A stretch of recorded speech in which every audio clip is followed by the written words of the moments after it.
আছে?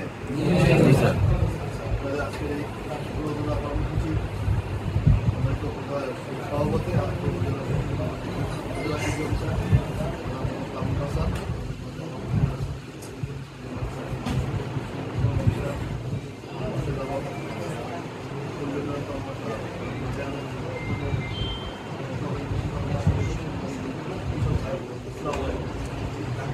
আমাদেরকে যে প্রণোদনার বীজ বা সার দেওয়া হচ্ছে, যে বীজ দেওয়া হচ্ছে, এটা দুই রকম অর্থ। একটা হলো যে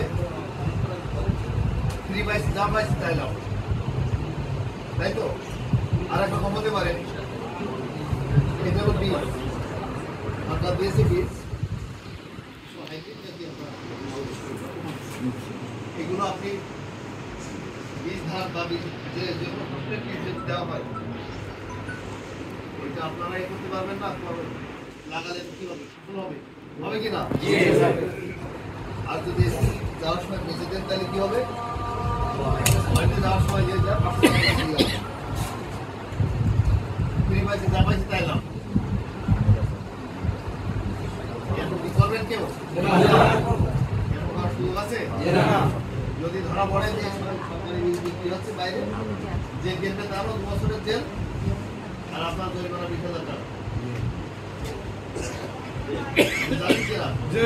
আইনে কিন্তু এরকম আছে যে আপনি যে দোকানদারের কাছে বিক্রি করবেন তার জরিমানা 2 বছর পর্যন্ত জেল, জরিমানা ফ্রি সাথে।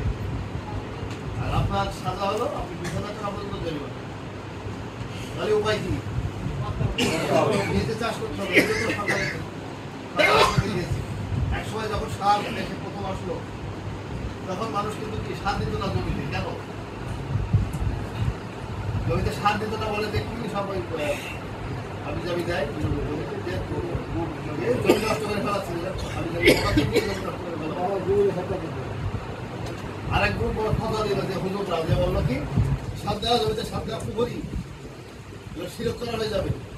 কেন? আল্লাহ আমাদের এই জমিতে একটা ফলন লিখে রাখছে, ভাগ্য লিখে রাখছে, 1 বস্তা ধান হবে।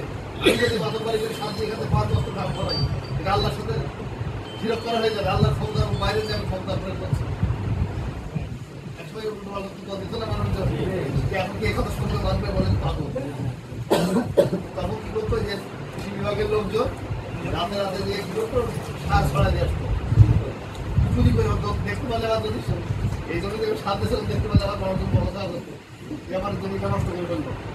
এরকম বলে গোবরে সার দিয়ে আসতো। একটা বাড়িতে 10টার মধ্যে যখন একটাতে ভালো খুব ভালো ফলন হয়, তখন মানুষ আস্তে আস্তে বলেন আপনার সার দিই। যে পাশের ব্যক্তি যখন 10 মন ধান হচ্ছে, তার হচ্ছে 2 মন, সে কিন্তু মন খারাপ, এটা ভাই তোমার কি করেছে এখানে? তখন কৃষি বিভাগের লোক যে বললো যে এখানে এই যে সার কিছু যার কারণে এই ফলন হয়েছে, তোমরা এটা দাও। এরপর এটা আস্তে আস্তে ব্যবহার করতে হবে, কিন্তু একই বিষয়।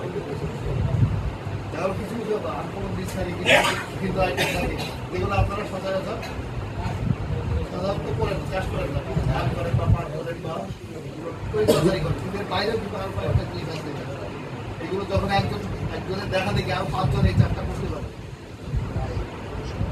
ঠিক আছে, এটা হলো আমাদের সমাজের পাশাপাশি যারা কৃষিতে আগ্রহ প্রকাশ করেছে, যারা আগ্রহ নিয়ে কৃষিকাজ করতে চায়, তাদের একটা সামান্য মোটিভেশন, যে আপনি মনে করেন ভ্যান চালাচ্ছেন, কিছুতে একটু ফেলে দেওয়া, এইটা হলো সরকারি কোনো বলছে। তো আপনাদের এই যে ছোট কোনো ব্যবহার আপনারা ভালোভাবে পাবেন, এটা আপনাদের উদ্দেশ্য দেখে আজকে আমাদের